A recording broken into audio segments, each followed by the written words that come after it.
Hello, dear students. I hope you all are safe and healthy.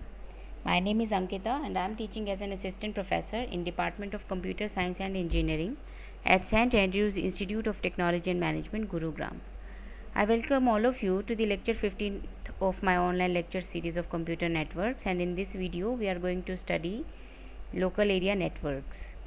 We will see what are the various features of LAN, components of LAN, and what are the various standards for LAN. So in previous video we studied about various medium access control protocols like CSMA, CSMA-CD, Aloha, slotted Aloha, pure Aloha. So all those techniques were used to avoid collision, or these were the techniques through which we were able to send the messages to the stations without any collision problem.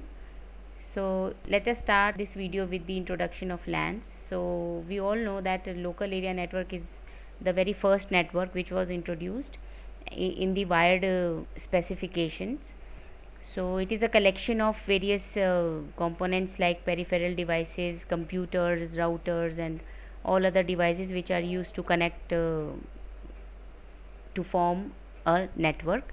So all these things combinedly made a network known as local area network. So a LAN covers a small area, as we know, as per the geographical division of your networks. These are divided into three categories: LAN, WAN, MAN. So LAN is the smallest network which covers up to few kilometers, like any office or a building which are situated apart in two or up to 5 kilometers.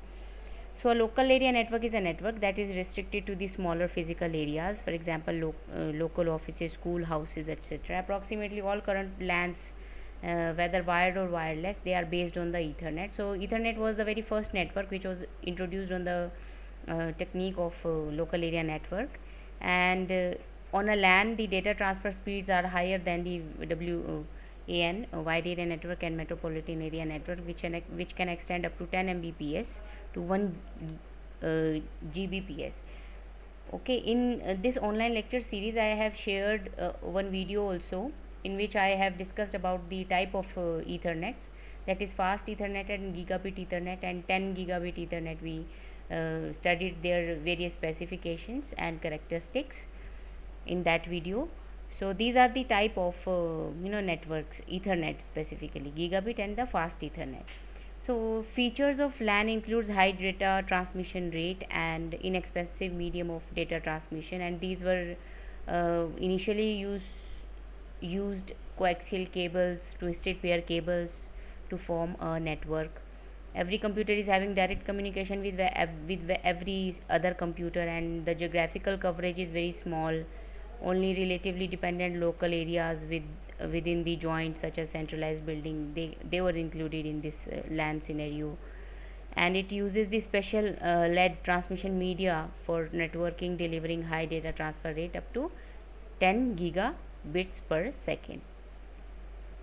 Communication delay time was short and high reliability was there, and LAN can support a variety of transmission media as well. So this is the diagram wherein you can imagine how the local area network connects each and every device. So this, you can say, it is a star topology basically, wherein we have one server or main system, okay, and all other computers are connected with this server. So this type of topology is known as the star topology.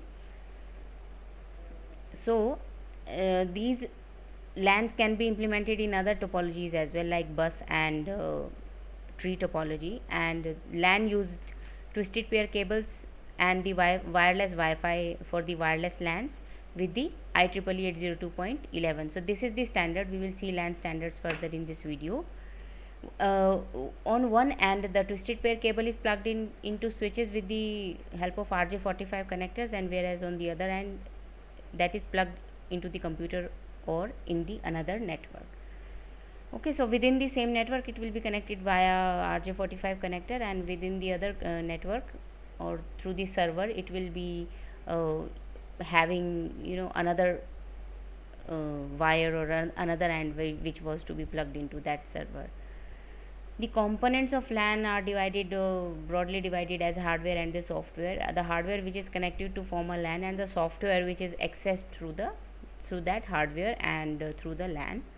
And third one is the user or the entity who creates, work with or manage the various files onto the LAN. And each of these elements can be divided into number of components. Like hardware components are there. In these hardware components, NIC cards, servers, stations, these are the hardware components which are included in this particular component. So hardware can be NIC.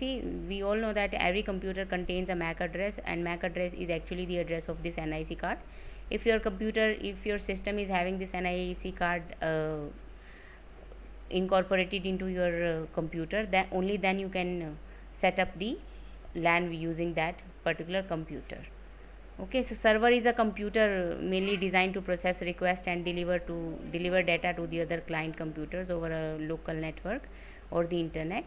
So these servers can be of three types: file server, print server, and the communication server. File server is a computer that stores the files and is attached to the network and provides shared access of those files to multiple workstation computers. So print server is a server which is a device that connects printers to the client computers over a network, and it accepts the print request from the computers and sends the jobs to the appropriate printers over the LAN.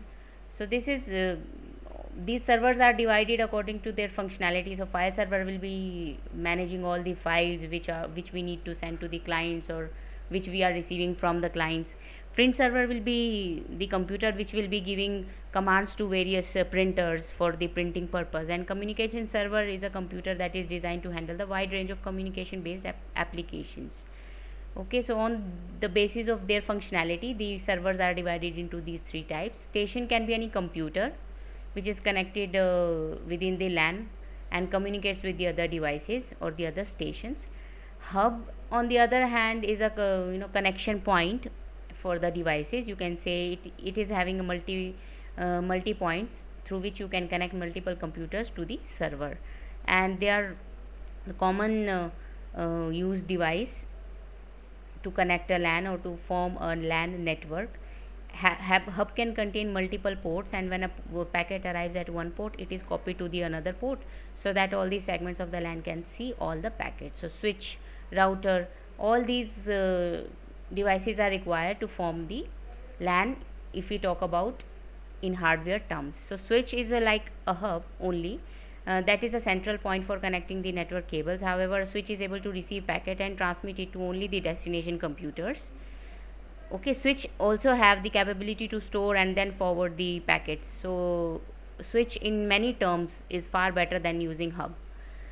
Router again is very important connecting device in the internet for LANs, and they use the configuration table to decide where the packet should go or on to which path the packet should go.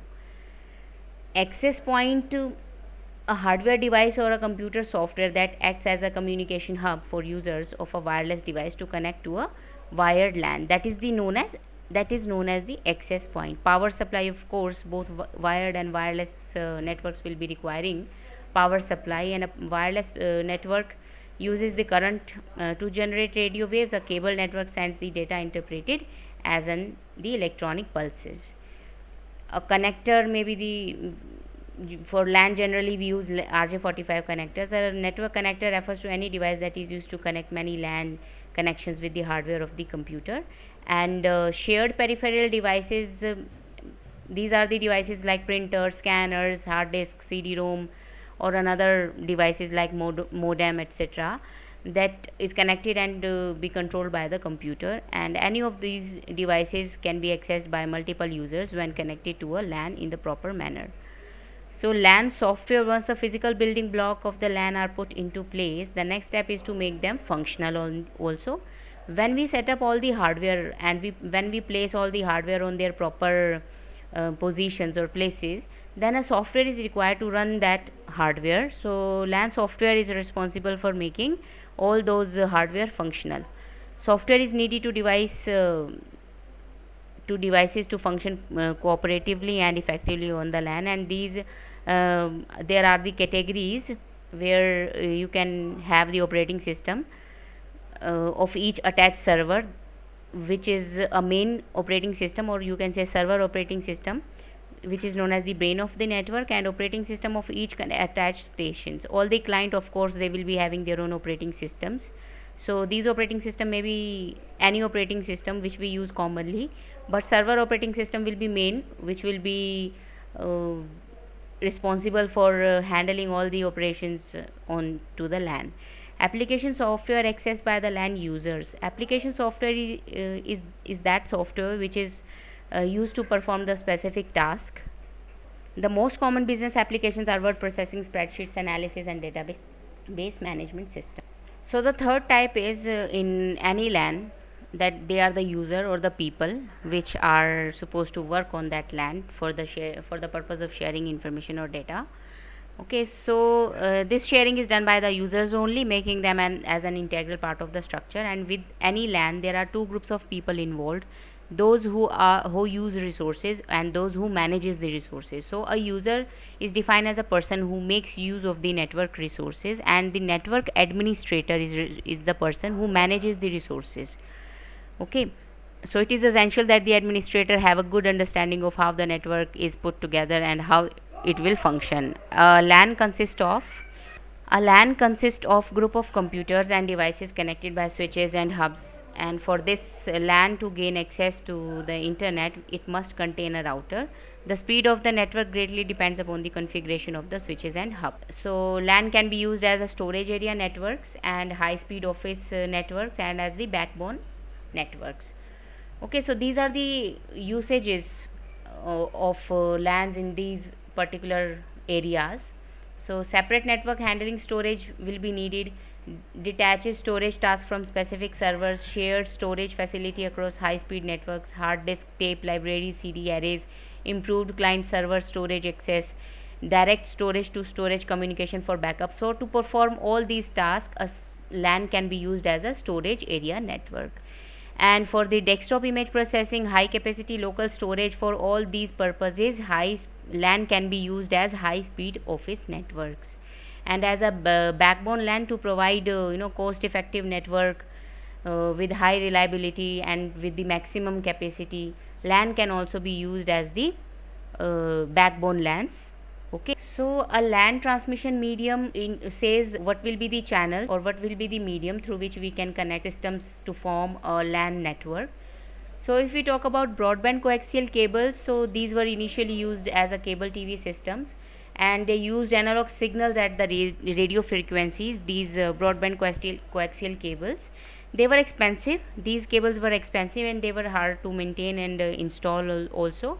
So nowadays these are not used for LAN connectivity. Optical fiber, on the other hand, they were expensive tapes, and they are actually better alternative available than your twisted pair and the coaxial cables, and they are not used in the bus LAN. They are mainly used for the wireless LANs. Okay, where you want to establish a LAN between the buildings which are situated thousands of kilometers away from each other, or you can say a very big LAN if you want to connect in the form of wide area network. So in that case you can have optical fiber cables. One more thing I would like to tell, that LAN can be connected using bus topology as well as star topology as well as tree topology. Okay, so LAN can be connected using any of the topologies.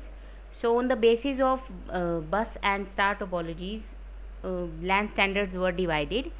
Next we will see what are the LAN standards. Before that, have a look at this diagram. This is the OSI reference model, layers of OSI reference model. These are the layers introduced by the IEEE 802.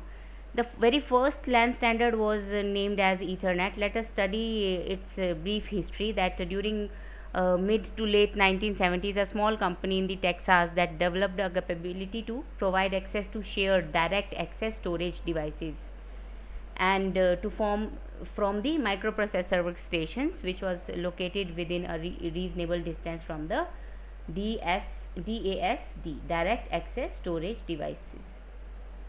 So the company was Data Point Corporation, and the technology was the ARCnet attached resources computer network. So at about the same time, Xerox Corporation was developing its experimental Ethernet, and these were the very first LANs to be offered as commercial products. And in the 1980s, with the near demise of Data Point, Xerox's alliance with the Digital Equipment Corporation and Intel, the IEEE had little choice when it adopted an Ethernet-like approach for its LAN standard, local area network standard.